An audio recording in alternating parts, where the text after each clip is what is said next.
मित्रों, पिछले हमारे कठिन अनुभवों के आधार पर हमें इस गुफा में प्रवेश करते समय भी अत्यंत सतर्क रहने की आवश्यकता है। हम सभी को सतर्क होकर आगे बढ़ना होगा। चलिए मित्रों, चलिए।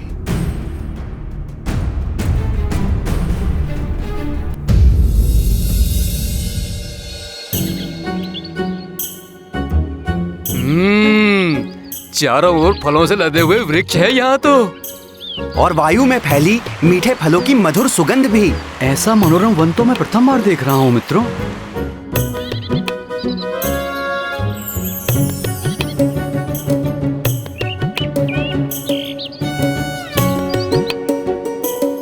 चारों ओर फल ही फल। यहाँ तो शहद भी है। ये तो मेरा प्रिय भोजन है। अब तो मेरी शुदा इसी से ही शांत होगी।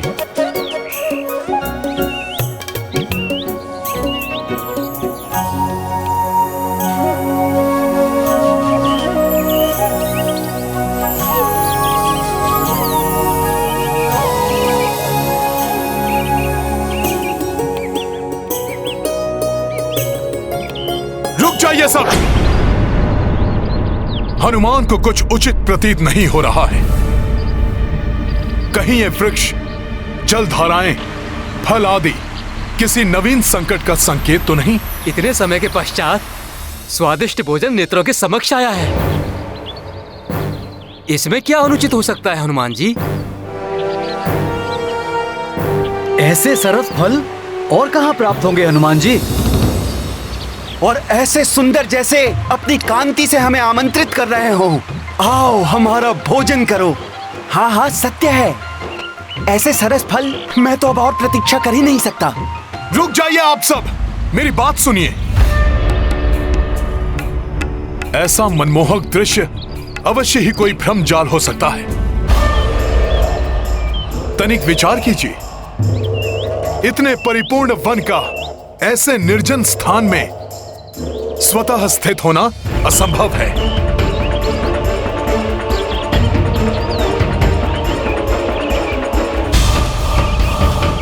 इसका कोई स्वामी अवश्य है, जो किसी प्रयोजन से ही नियमित रूप से इस वन का रखरखाव करता है। इसलिए इस वन के स्वामी की अनुमति लिए बिना ही हम कैसे... इसका स्वामी कोई भी हो हनुमान जी, युवराज अंगद की इच्छा को नहीं नकार सकता।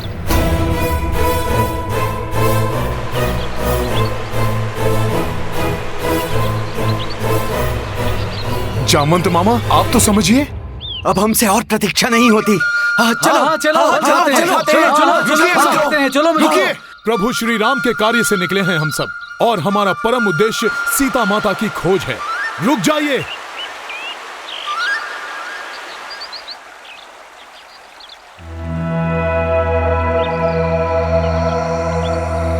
राम। मधुर फल, स्वादिष्ट फल, बहुत स्वादिष्ट है। बहुत स्वादिष्ट है। स्वादिष्ट फल। इतने सारे फल, इनमें से कौन सा खाऊं?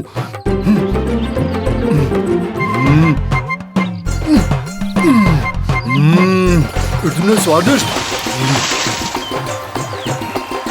सरोवर का जल भी मीठा है। हाँ।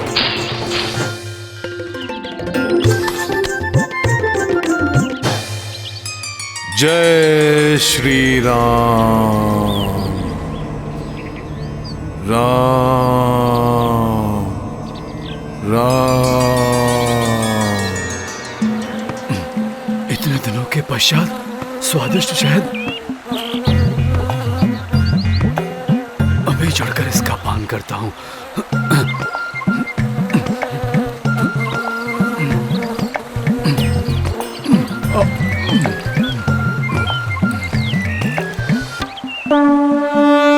बसरो चारों दिशा बस निर्जन, वानर पा गए पोषित उपवन।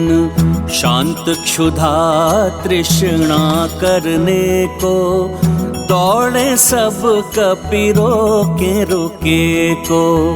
अंगद जामवंत सब ही मगन है, पवन सुता बस राम लगन है। इत पसराए सारे वानर, उत हनुमत जपे राम निरंतर।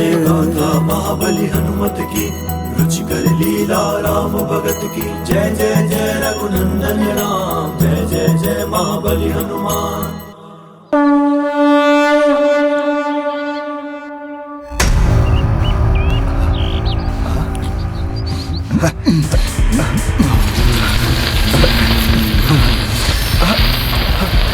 क्या हो रहा है ये? अरे ये क्या हो रहा है? प्रभु प्रभु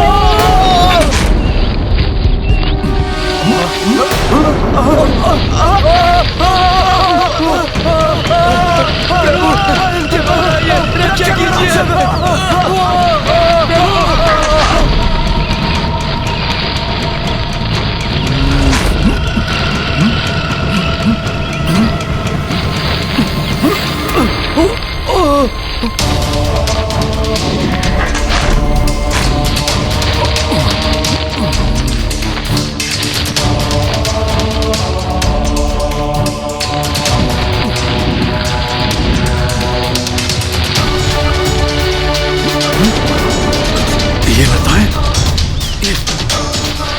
ये लताएं तो झकड़ती जा रही है।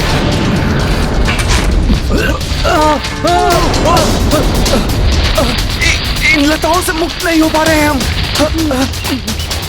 प्रभु ये क्या हो गया? हमारी रक्षा कीजिए प्रभु।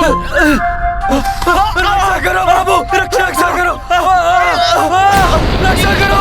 इन लताओं ने हमें अरे ये क्या? लताओं में सब बंधे हुए हैं।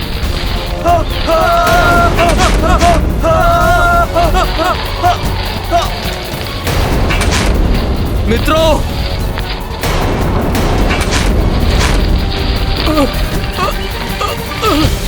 अरे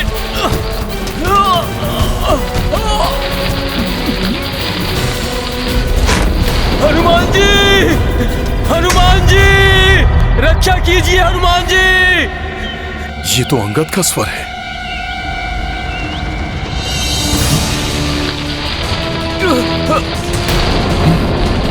हनुमान जी सहायता कीजिए। युवराज अंगद!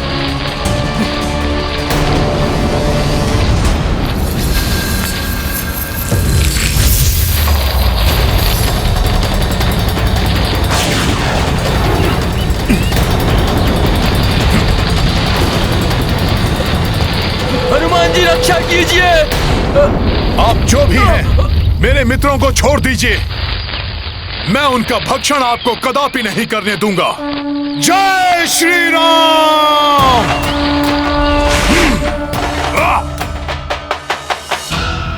हनुमान जी, हनुमान जी।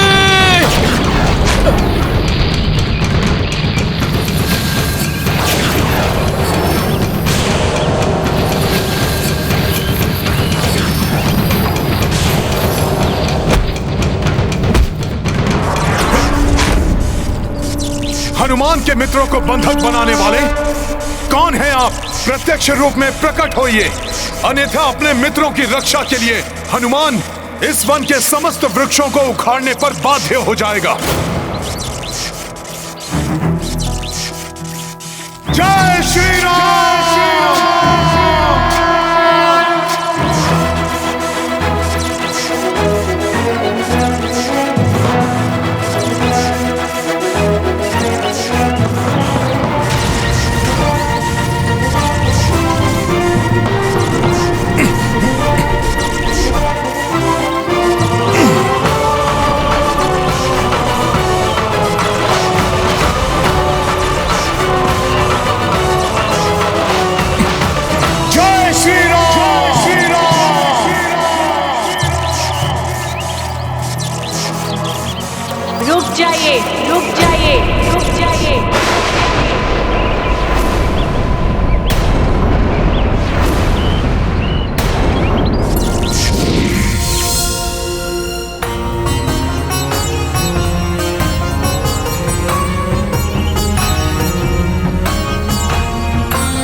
बताइए देवी।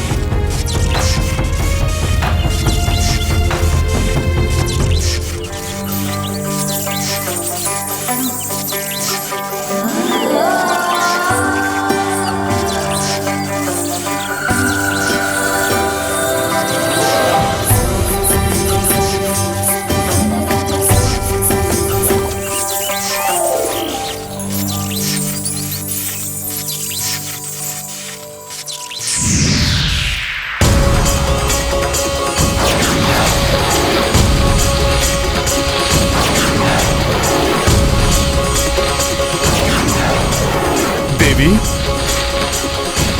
आप जो भी हैं, हनुमान का प्रणाम स्वीकार कीजिए। कल्याण हो वत्स।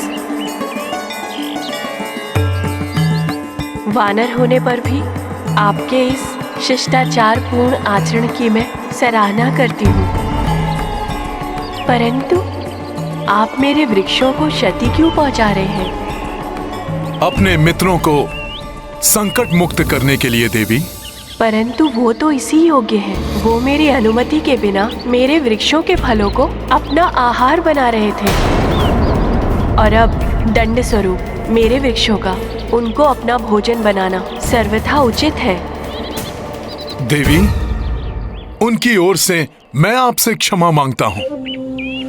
2 सप्ताह से भूख और प्यास से व्यथित यहाँ फलों को देखकर वो स्वयं को रोकने में असमर्थ हो गए। यदि ऐसा था तो आप उनके साथ सम्मिलित क्यों नहीं हुए? आप ऐसे प्रथम जीव हैं जिसने भूख और प्यास से इतना प्रताड़ित होने के पश्चात भी यहाँ के वृक्षों का एक फल तक नहीं चखा। देवी, मैं जब तक अपना कार्य पूर्ण कर लूं, मैं ना तो विश्राम करता हूं और ना ही भोजन। और इस बार तो मैं अपने जीवन का सबसे महत्वपूर्ण और सबसे महान कार्य करने निकला हूं। अपने प्रभु श्री राम का कार्य, श्री राम का कार्य, श्री राम का कार्य। उसकी पूर्ति के पश्चात ही मैं कुछ ग्रहण करूंगा।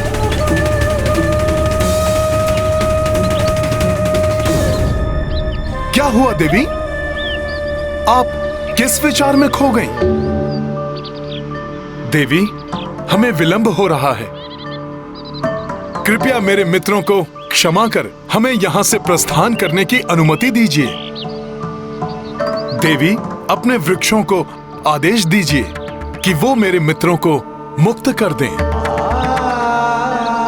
अंततः मेरी भेंट आपसे हो ही गई। रामदूत हनुमान,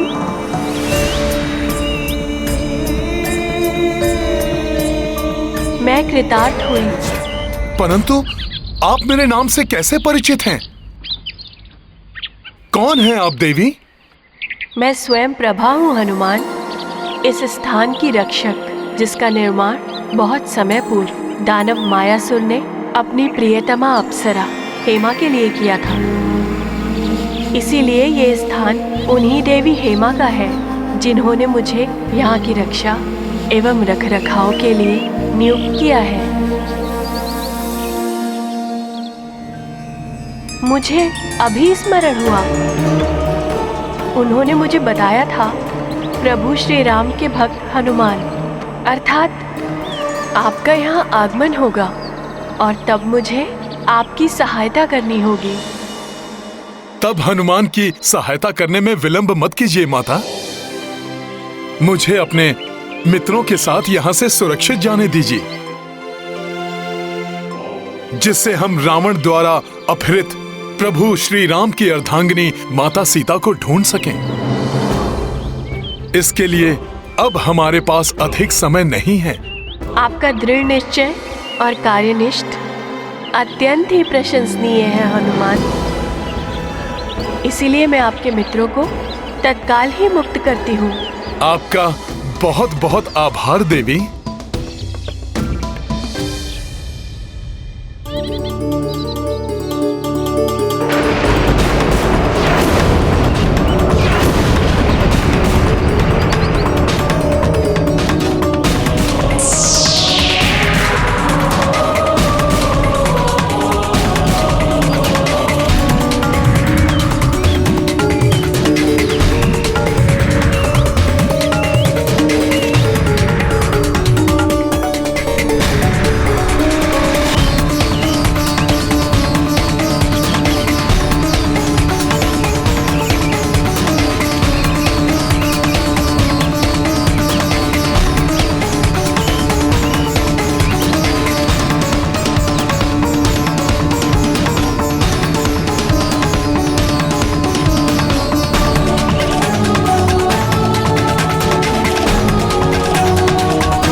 आप सभी कुशल तो हैं? हाँ हनुमान जी। मैंने आप सभी से कहा था ना कि इस उद्यान पर किसी का स्वामित्व है।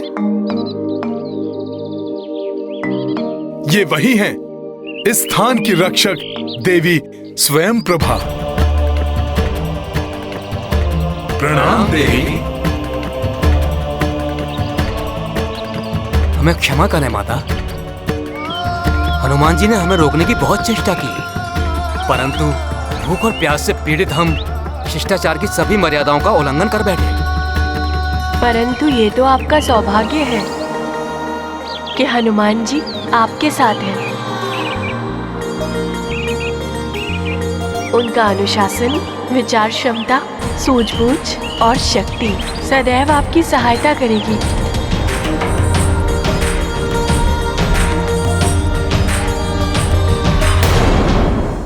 हनुमान, मैं आपको आशीष देती हूँ। आप शीघ्र ही सीता माता को ढूंढने में सफल होंगे।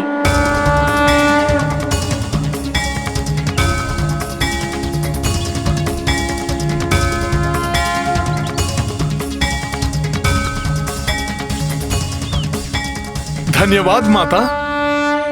आपके मुख से ये सुखद वचन सुनकर हनुमान धन्य हुआ। मैं भी आपके इस महान कार्य में छोटा सा भाग निभाने की इच्छुक हूँ। मैं आपको और आपके इस दल को ऐसे स्थान पर पहुँचा दूंगी जहाँ से आपकी शोध एक भिन्न स्तर पर पहुँच जाएगी और आप सीता माता के और समीप पहुँच जाएंगे। हमारा मार्गदर्शन कीजिए माता, हम प्रस्तुत हैं। ठीक है, आप सभी अपने नेत्र बंद कर लीजिए।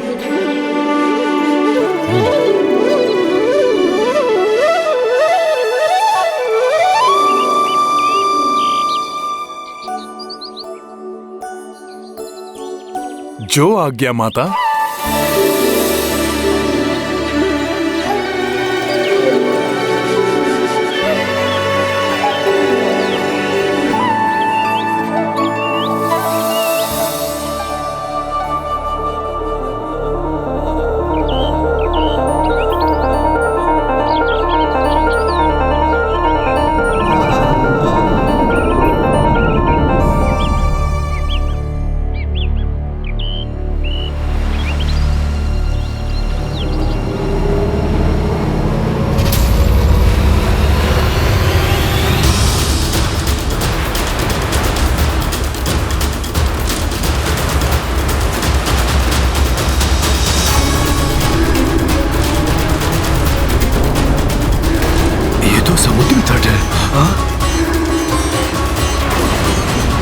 ये हम कहाँ आ गए? हाँ?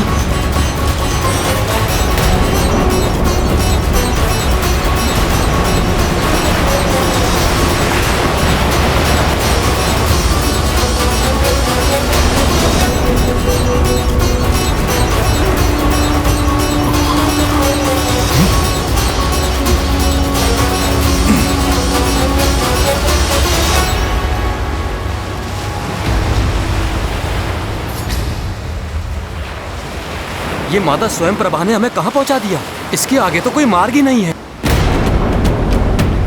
यहाँ तो मात्र अनंत सागर और उसका अथाह जल है।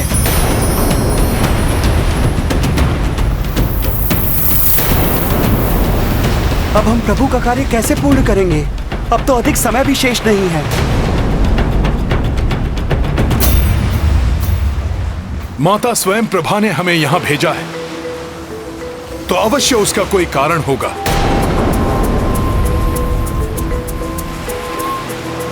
अवश्य यहीं से सीता माता तक पहुंचने का कोई मार्ग होगा।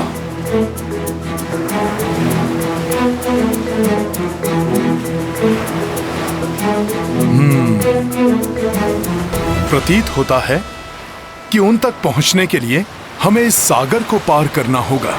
हम, आप और कुछ वानर मित्र भले ही इस समुद्र को पार करने में सक्षम हो हनुमान जी, किंतु हमें शेष वानर मित्रों के लिए भी कोई उपाय सोचना होगा। इतने सारे स्वस्थ वानर एक साथ। आहा, इतना भरपूर आहार भेजकर इस आहत पक्षी पर बहुत बड़ी कृपा की है कृपा निधान ने।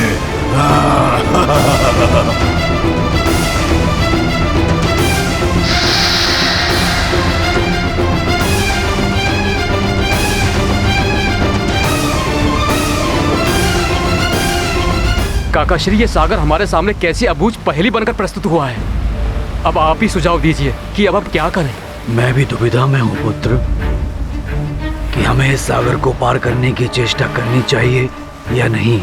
यदि कहीं से कोई स्पष्ट संकेत प्राप्त हो जाता कि माता सीता सागर के उस पार ही हैं, तो निर्णय लेना सरल हो जाता।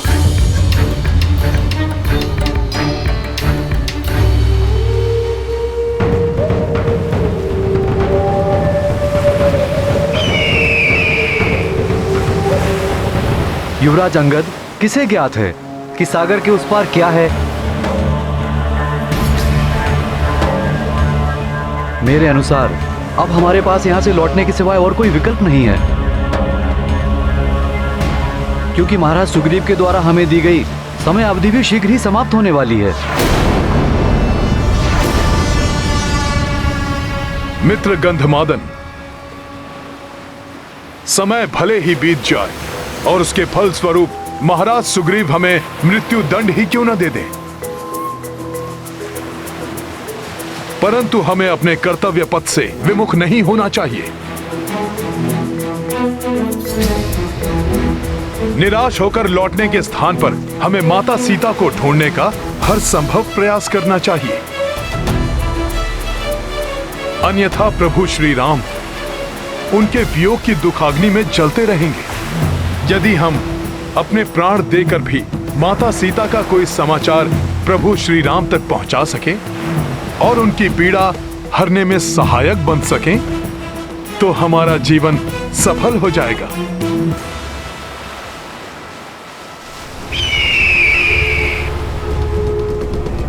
इन सबको अपना आहार बनाकर अपने शुदा मिटाऊंगा। इस महान राम काज में अपने प्राणों की आहुति देना तो हमारा सौभाग्य होगा। हमें पक्षी राज जटायु के उदाहरण से कुछ सीखना चाहिए। प्रभु भक्ति की पराकाष्ठा के प्रतीक महाराज जटायु के परम त्याग की चर्चा मुझसे भ्राता लक्ष्मण ने की थी कि कैसे अपने प्राणों की चिंता किए बिना माता सीता को मुक्त कराने के प्रयास में उन्होंने अपने प्राण तक न्यौछावर कर दिए।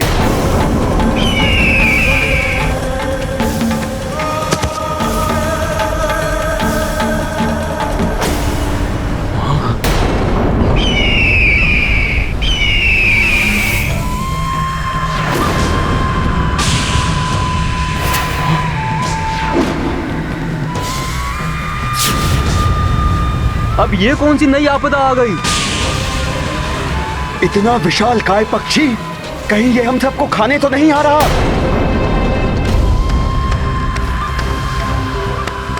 अन्य विपत्तियों के समान हम इसका भी सामना कर लेंगे।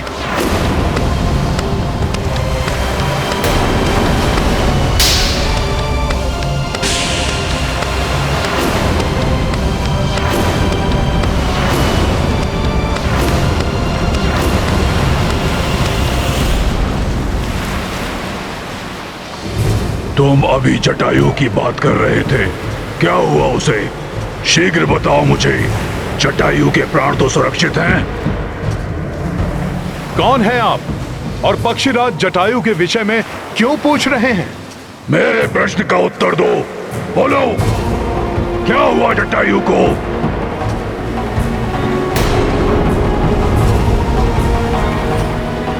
धीरज रखिए, मैं विस्तार से आपको सब बताता हूँ। अयोध्या नरेश महाराज दशरथ के ज्येष्ठ पुत्र श्री राम की पत्नी का हरण कर दुष्ट रावण उन्हें अपने पुष्पक विमान से किसी गुप्त स्थान पर ले जा रहा था। तभी महापराक्रमी पक्षीराज जटायु की दृष्टि रावण के इस दुष्कृत्य पर पड़ी। उसे रोकने के लिए उन्होंने अत्यंत तीव्र वेग से उड़ने वाले रावण के शक्तिशाली पुष्पक विमान की गति का सामना किया। जा दुष्ट रावण!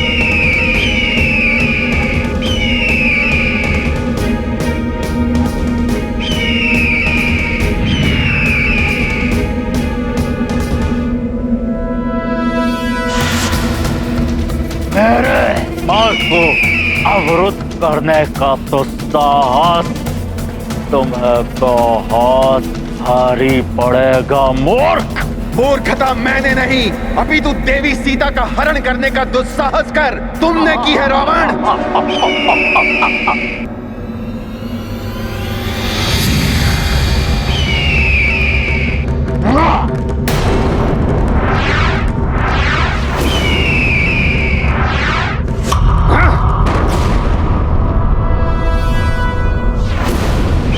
मुक्त कर दो देवी सीता को।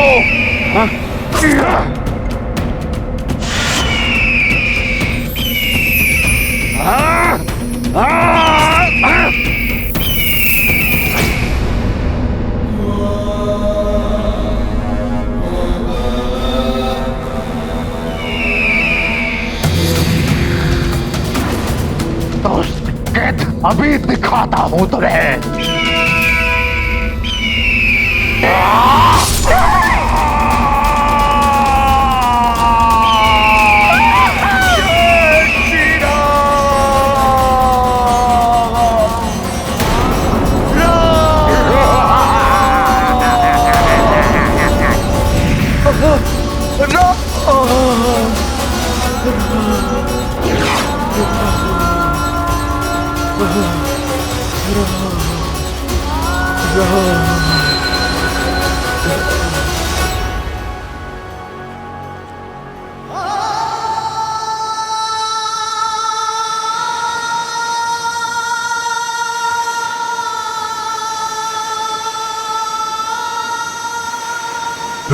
फिर क्या हुआ उसे?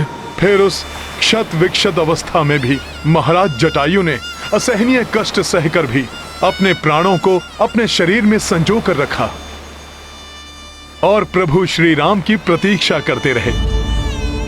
जब अपने भ्राता लक्ष्मण जी के साथ प्रभु श्री राम माता सीता को ढूंढते हुए उनके निकट पहुंचे, तब प्रभु को इस घटना का संपूर्ण विवरण देने के पश्चात ही जटायु जी ने अपने प्राण त्याग दिए।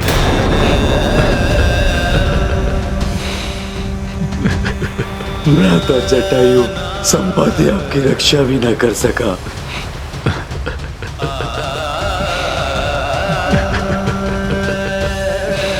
संपाति जी,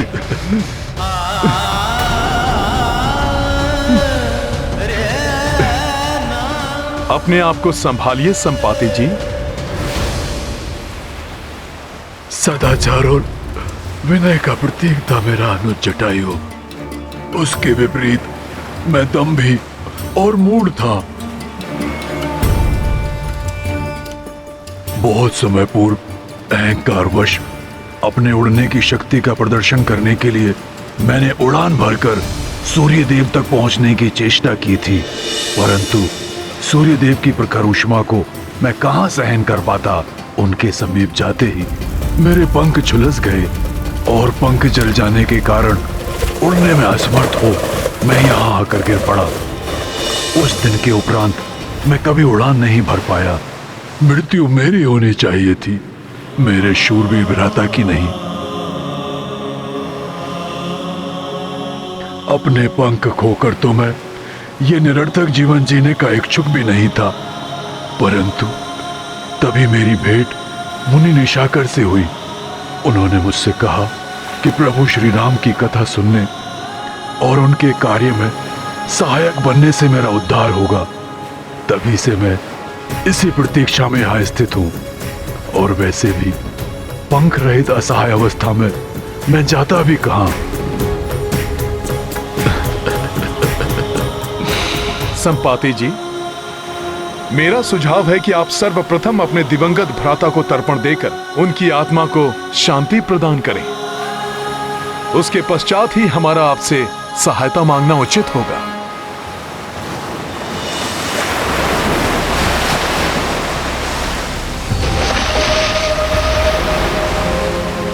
अद्य श्रुते स्मृति पुराणोत्फल प्राप्त्यार्थम देवर्षि मनुष्य पितृतर्पणम करिष्ये।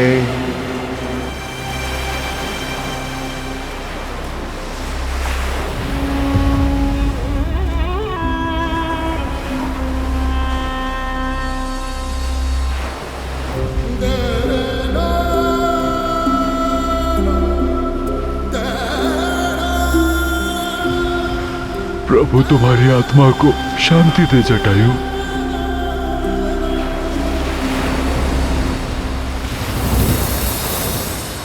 हे महान संपाति जी, आपके कथनानुसार आप यहाँ दीर्घ काल से स्थित हैं। हमें बताइए कि आपने यहाँ आकाश मार्ग में पुष्पक विमान या माता सीता को किसी दिशा में जाते देखा है? जहां तक मेरी वृद्ध बुद्धि को स्मरण पड़ता है, कुछ दिनों पूर्व जब मैं चौकन्ना रहकर अपने भोजन के लिए किसी आखेट की प्रतीक्षा कर रहा था, मुझे आकाश से एक करुणा भरी पुकार सुनाई दी थी। स्वर स्पष्ट नहीं था, परंतु ऐसा प्रतीत होता था जैसे किसी युवती का है। परंतु जब तक मैं अपनी दृष्टि को उस स्वर पर केंद्रित कर पाता, एक विमान सागर के उस पार क्षितिज में विलीन होकर अदृश्य हो रहा था। प्रतीत होता है संपाति जी द्वारा देखे गए उस विमान से आने वाला स्वर माता सीता का ही था।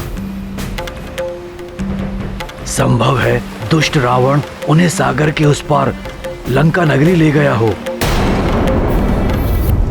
यदि ऐसा है काका श्री, तो अब हमें कैसे ज्ञात करेंगे कि अभी भी माता सीता लंका में ही है? गरुड़ दृष्टि तो 100 योजन तक देख सकती है। संपाति जी, क्या आप अपनी पैनी गरुड़ दृष्टि से लंका नगरी की ओर देखकर ज्ञात कर सकेंगे कि माता सीता वहां पर हैं या नहीं? पुत्र, यहां से तो कुछ दिखाई नहीं देगा, और मैं ऐसा असहाय पक्षी हूं जिसके पास पंख ही नहीं है। आकाश में उड़कर देखने में अक्षम हूं मैं। यह मेरा दुर्भाग्य है कि मैं तुम्हारी कोई सहायता नहीं कर सकता। निराश मत होइए संपाति जी, प्रभु का नाम लेने से तो समस्त विषाद दूर हो जाते हैं। एक बार पूर्ण श्रद्धा और विश्वास से प्रभु का नाम लीजिए संपाति जी। मुझे विश्वास है कि उससे कोई उपाय अवश्य निकलेगा। मैं अवश्य प्रयास करूंगा हनुमान। जय श्री राम। जय श्री राम। जय श्री राम। जय श्री राम। जय श्री राम। राम।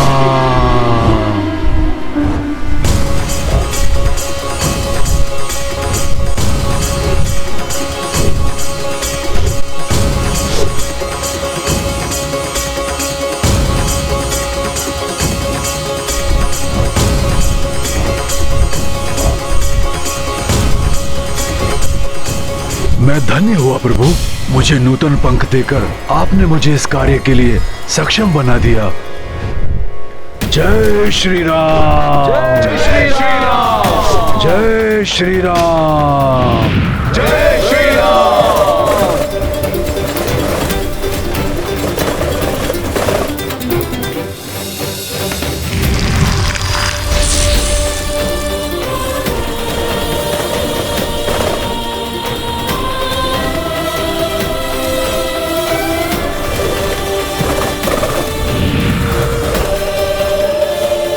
संपाति जी, क्या दिखाई दिया आपको?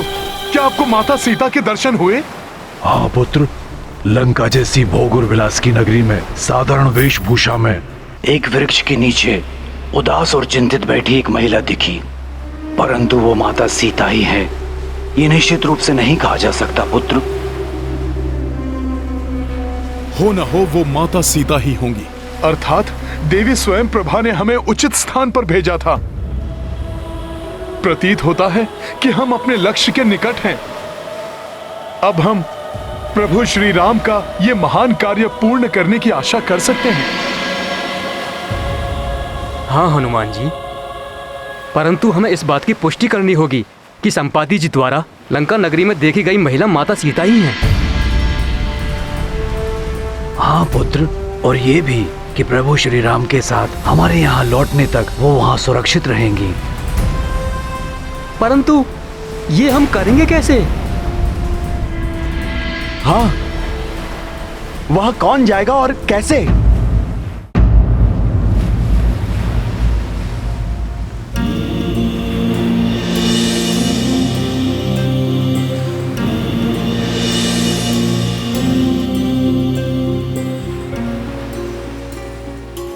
नवीन पंख प्राप्त करने के पश्चात भी मेरे वृद्ध शरीर में इतनी सामर्थ्य नहीं कि मैं ये कार्य संपन्न कर सकूं। मेरा सुझाव है कि आप अपने दल में से ही किसी योद्धा का चुनाव कर लें जो छलांग लगाकर लंका पहुंचे और इस कार्य को पूर्ण करे। हम सब में सबसे ज्येष्ठ होने के नाते इस कार्य के लिए मुझे स्वयं प्रस्तुत होना चाहिए, परंतु वृद्धावस्था में मेरी शक्ति भी क्षीण हो चुकी है। युवावस्था में ब्रह्मांड की 21 परिक्रमा करने वाला ये वृद्ध शरीर अब थक चुका है, इसलिए दुर्भाग्यवश मेरे लिए 100 योजन की छलांग लगाना असंभव है। आप हमारे आदरणीय अग्रज हैं। हम युवा वानरों के होते हुए आपको ये कार्य करने की कोई आवश्यकता नहीं है। इस दल का अधिपति होने के नाते मुझे ही जाना चाहिए।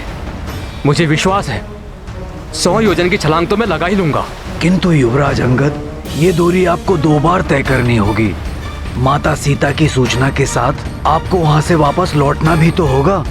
आप उचित कह रहे हैं काका श्री, मैं पहुँच तो जाऊंगा, परंतु मुझे संदेह है कि इस श्रम के पश्चात मुझ में लौटने की शक्ति शेष रहेगी या। वैसे भी युवराज और सेनापति होने के नाते आपका जाना उचित नहीं है। आपको यहीं रहकर हमारे नेतृत्व का दायित्व निभाना है। फिर काका श्री, हमारे बीच ऐसा कौन है जो ये कार्य सफलतापूर्वक कर सके? मैं तो केवल 60 योजन तक ही छलांग लगा सकता हूँ। मेरी भी सर्वश्रेष्ठ छलांग कुछ 80 योजन तक पार कर सकती है। 100 योजन पार करना तो अत्यंत कठिन होगा। मैं भी 100 योजन की दूरी कूदने में असमर्थ हूँ युवराज।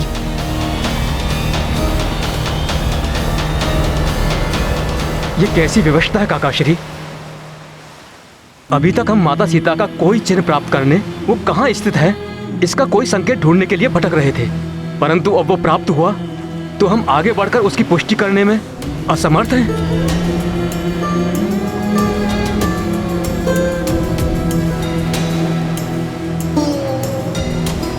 निराशा त्याग दीजिए युवराज अंगद। मुझे ज्ञात है कि कौन ये असंभव कार्य अत्यंत सरलता से संभव बनाने में सक्षम है। जय हनुमान,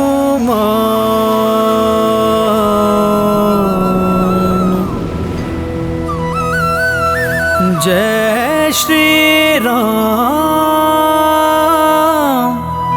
महाबली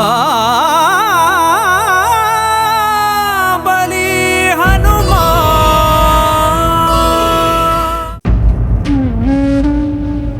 भ्राता लक्ष्मण, मैं किस मुंह से प्रभु श्री राम को यह अशुभ समाचार दूं? जिस कार्य को हमने अति उत्साह के साथ आरंभ किया था उसमें अभी तक निराशा के सिवा कुछ भी प्राप्त नहीं हुआ है।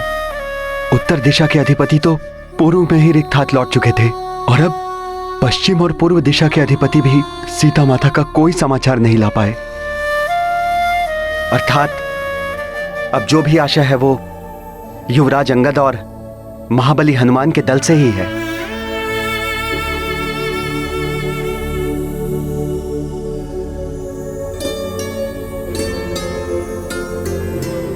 हनुमान, अब तुम्हें ही इस रामकाज को पूर्ण करना होगा। हनुमान, अब तुम्हें ही इस अनंत सागर को पार कर उस पार जाना होगा।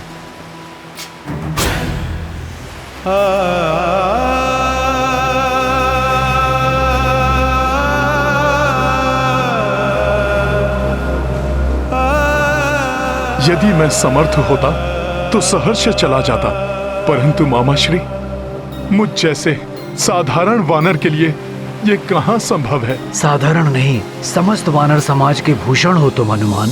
तुम सर्वश्रेष्ठ हो वानर। हनुमान, यहाँ हम सभी योद्धाओं में उपस्थित एक तुम ही हो जो इस दुष्कर कार्य को कर सकते हो। स्मरण करो हनुमान, तुम कौन हो? तुम कितने अनुपम बल के स्वामी हो हनुमान, जो जग में संकट मोचन के नाम से विख्यात है, जिसकी बल बुद्धि और शक्ति का कोई सानी नहीं है। तुम हो हनुमान। मैं तुम्हें तुम्हारी असाधारण शक्तियों से पुनः परिचित कराता हूँ हनुमान। सुनो ध्यान से। मैं कुछ समझा नहीं मामाश्री। मैं तुम्हें अभी समझाता हूँ हनुमान।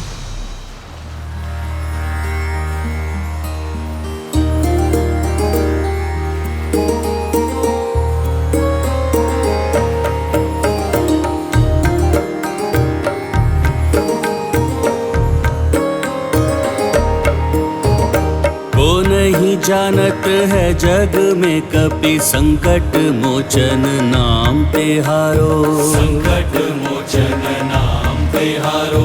को नहीं जानत है जग में कपि संकट मोचन नाम तिहारो। संकट मोचन नाम तिहारो। अंजनी पुत्र हो केसरी नंदन, शिव के जो अंश शिवांश पुकारो। शिव के जो अंश शिवांश पुकारो। बाल समय भानु भक्षी लियो तुम, जान के फल कोई प्यारो प्यारो। जान के फल कोई प्यारो प्यारो। देव की ये बिनती तब छोड़ो,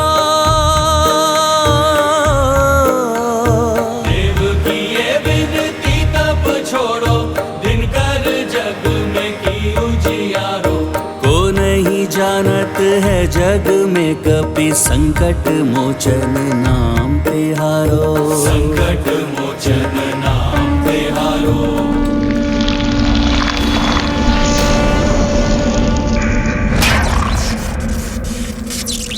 वज्र प्रहारा टूटी हनु तब, नाव भयो हनुमान तिहारो। नाव भयो हनुमान तिहारो। आशीष रूपी वरदान अनगिन, देव सभी तुमको दे डारो।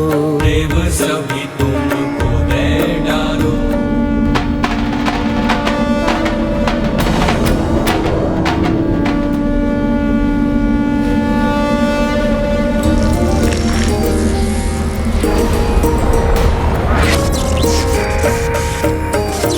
वज्र प्रहारा टूटी हनु तब, नाव भयो हनुमान तिहारो।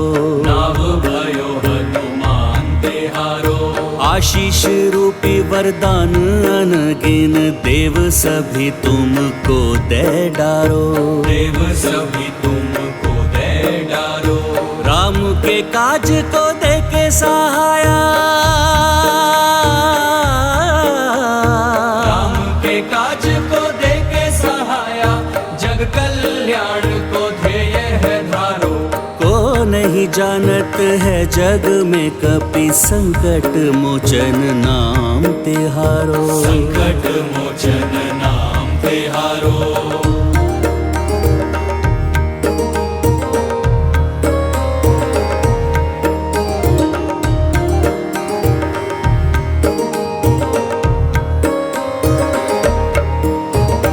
जय की ये चक्र सुरा यक्ष राजा, यक्षेश वीरा नाव कहायो।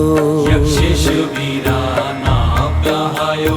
काल के चक्र से सृष्टि बचाई, काल की ये जय कालेश्वर कहलाई। काल की ये जय कालेश्वर कहलाई। शनि के कोप से चंद्र छुड़ा के,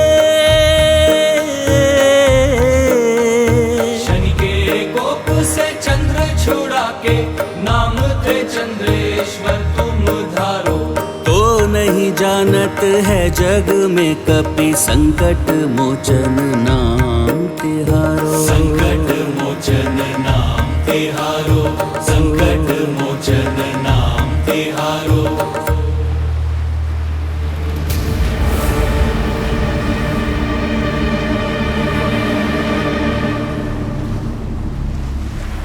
परंतु मामाश्री, तो मैं ये सब भूल कैसे गया? पुत्र हनुमान, तुम्हारी एक छोटी सी भूल से ऋषि साम्राट का यज्ञ भंग हो गया था। क्रोधवश कारण जाने बिना ही श्राप देकर उन्होंने तुम्हें दंडित कर दिया। ये उसी श्राप का परिणाम है कि तुम अपनी समस्त शक्तियां भूल गए। मैं ऋषि अंगिरस पुत्र साम्राट तुम्हें श्राप देता हूँ कि जिन दिव्य शक्तियों ने तुम्हें उदंडी बना दिया है, तुम उन समस्त वरदानी शक्तियों को पूर्णतः भूल जाओगे।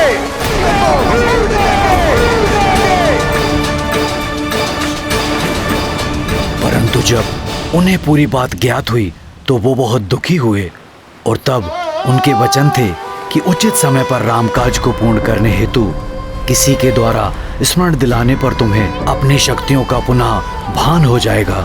मैं साम्राट ये विधान करता हूँ कि जब प्रभु श्री राम के सहायतार्थ किसी दुष्कर कार्य को करने के लिए कोई महानतम व्यक्ति हनुमान को उनकी शक्तियों का स्मरण कराएगा, तब हनुमान की समस्त शक्तियां पुनः जागृत हो जाएंगी। वो समय आ गया है हनुमान, अपनी विलक्षण शक्तियों का स्मरण करो पुत्र हनुमान। स्मरण कीजिए महाबली हनुमान जी, स्मरण कीजिए। हाँ हनुमान, स्मरण करो। बाल्यावस्था से ही तुमने अनेकों बार अपने मित्रों की रक्षा की है और उन्हें भयंकर संकटों से मुक्त कराया है।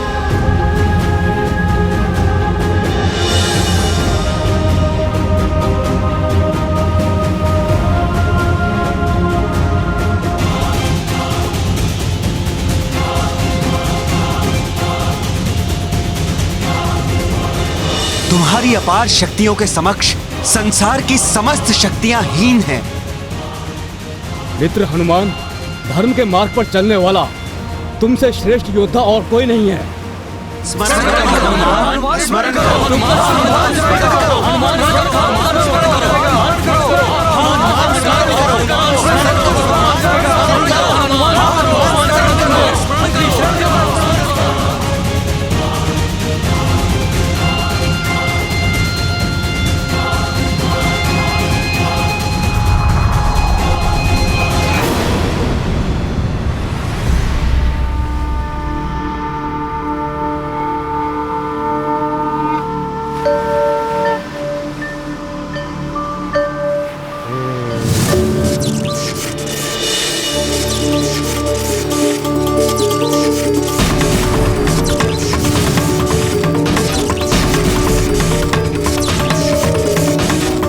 हनुमान, इस आकाशवाणी के अनुसार आज से तुम भी वज्रधारी कहला, वज्रधारी कहला, वज्रधारी कहला, वज्रधारी कहला।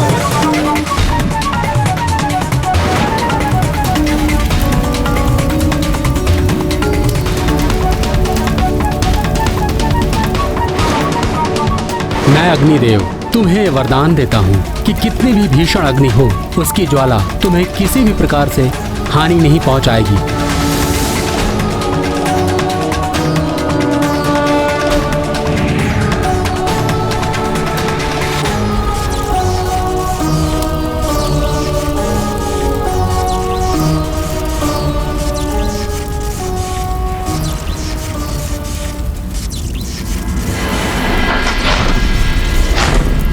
मुझ धनाध्यक्ष कुबेर का वरदान है तुम्हें मारुति, तुम कभी भी युद्ध में विषाद नहीं रहोगे, तुम कभी भी विचलित नहीं होगे, युद्ध में कभी भी आसुरी शक्तियों से तुम्हारी पराजय नहीं होगी।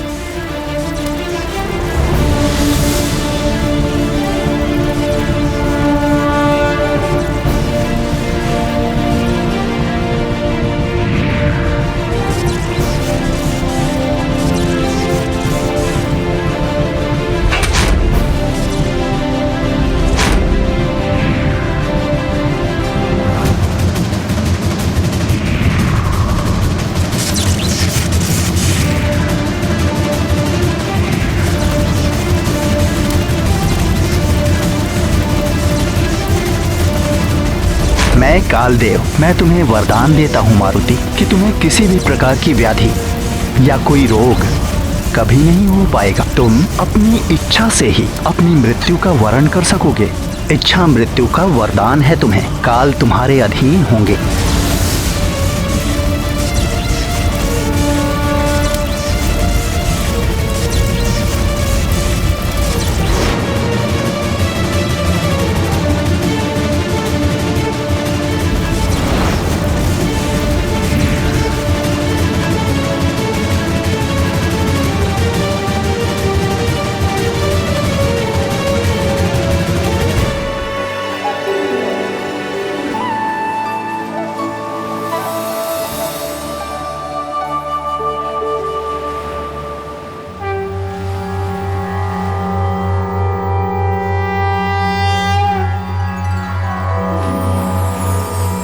मंगल मंगल हनुमान करे सब मंगल, मंगल मंगल हनुमान करे सब मंगल। जय राम दूत हनुमान, जय बजरंगी हनुमान, जय राम दूत हनुमान, जय बजरंगी हनुमान। प्रणवं पवन कुमार खलबन पावक ज्ञान घन जासु हृदय आगार बसहि राम सर चाप धर।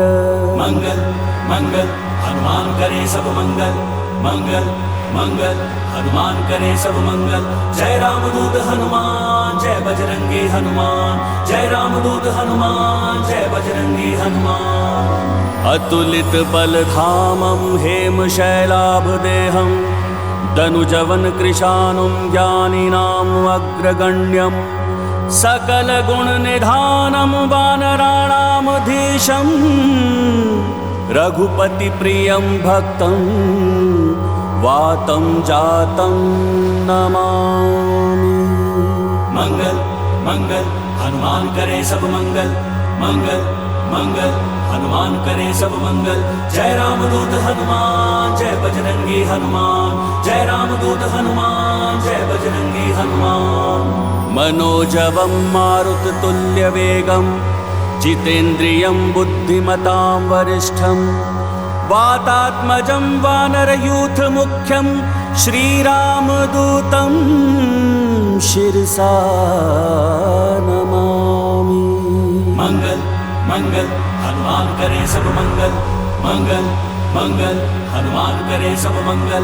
जय राम दूत हनुमान जय बजरंगी हनुमान, जय राम दूत हनुमान जय बजरंगी हनुमान।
कैसी भयंकर ध्वनि है जिसने अपने प्रभाव से मेरा अंतर दहला दिया है।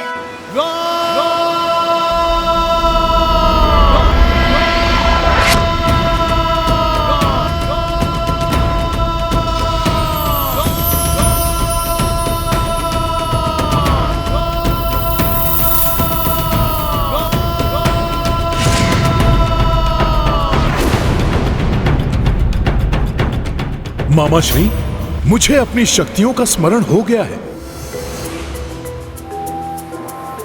मैं अपने मुंह अपनी शक्तियों का बखान करूं, ऐसा मेरा स्वभाव नहीं, परंतु विनय पूर्वक आपको बताता हूं, अपने गुरु वायुदेव से भी तीव्र वेग से उड़ 100 योजन तो क्या, सहजता से 10,000 योजन की दूरी भी तय कर सकता हूं।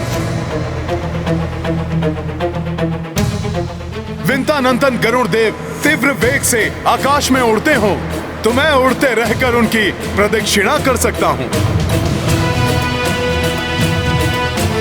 सहस्त्रों योजन में विस्तृत विशालकाय मेरू पर्वत की असंख्य बार परिक्रमा कर सकता हूं।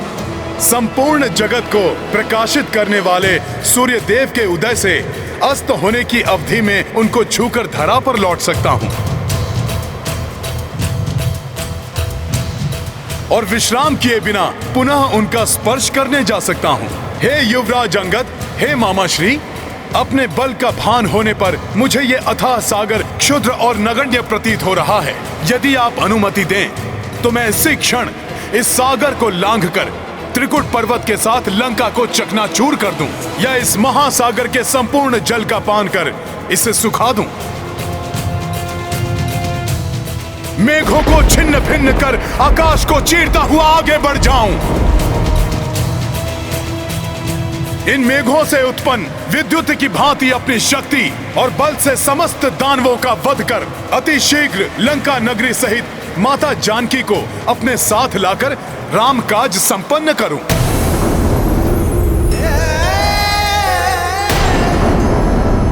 इतने महान हैं हनुमान जी, आश्चर्य है, मुझे तो ज्ञात ही नहीं था। अब मुझे कोई चिंता नहीं, आपका सानिध्य पाकर मैं धन्य हुआ महाबली हनुमान जी। हे महावीर हनुमान, प्रभु श्री राम के आदेश के अनुसार इस समय आप मात्र लंका जाकर माता जानकी का कुशलक्षेम ज्ञात करें। वहां से लौटकर मर्यादा पुरुषोत्तम प्रभु श्री राम को माता जानकी के सकुशल होने का समाचार दें और इस कार्य को संपन्न करने में हमारे समक्ष उत्पन्न मृत्यु के संकट रूपी अवरोध को दूर करने की कृपा करें। मामाश्री, मैं वचन देता हूँ, मैं प्रभु आदेश का पालन करूंगा और माता सीता का पता लगाकर उन्हें बताऊंगा कि उनके स्वामी श्री राम ने मुझे उनको मुक्त कराने के लिए भेजा है। मैं उन्हें आश्वस्त करूंगा और विश्वास दिलाऊंगा कि हमारी विजय अत्यंत निकट है और अपने इस कार्य में मैं कोई बाधा और किसी का हस्तक्षेप स्वीकार नहीं करूंगा।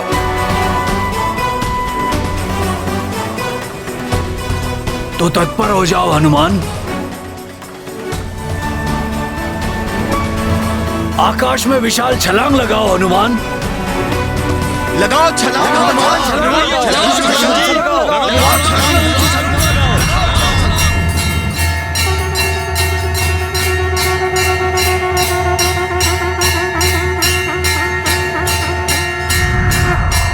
लगाइए छलांग हनुमान जी, छलांग हनुमान, छलांग हनुमान। जय श्री राम, जय श्री राम, जय श्री राम, जय श्री राम, जय श्री राम।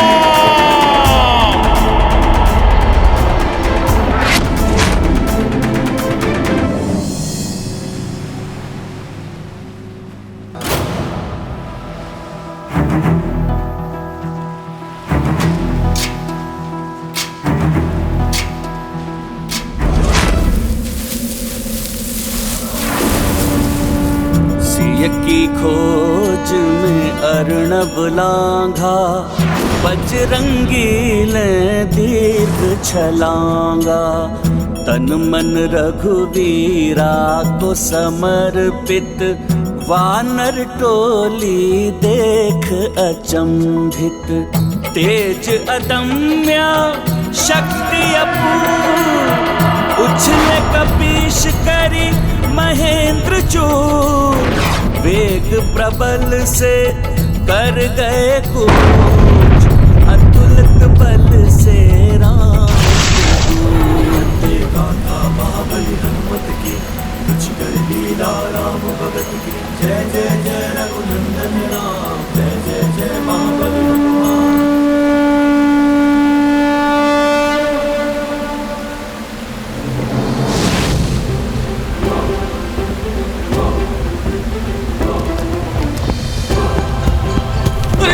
क्या हो रहा है?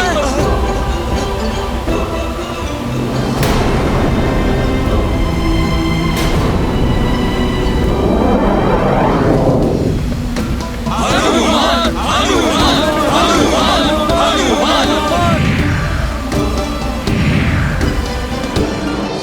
ये पृथ्वी में कंपन कैसी? ये भूकंप है या कुछ और?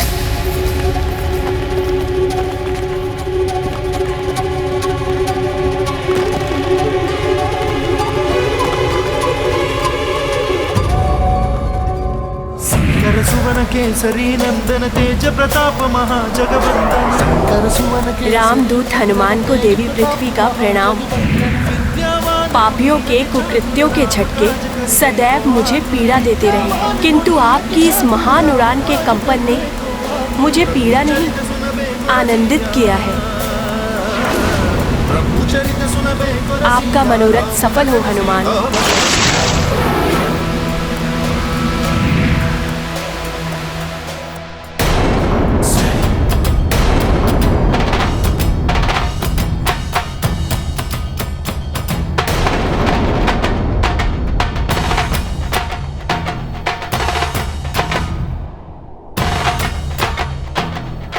महादेव, महाबली हनुमान ने प्रभु श्री राम काज हेतु जो ये अकल्पनीय एवं दिव्य उछाल ली है, इससे समस्त ब्रह्मांड चकित, पृथ्वी भी कंपित हो उठी है।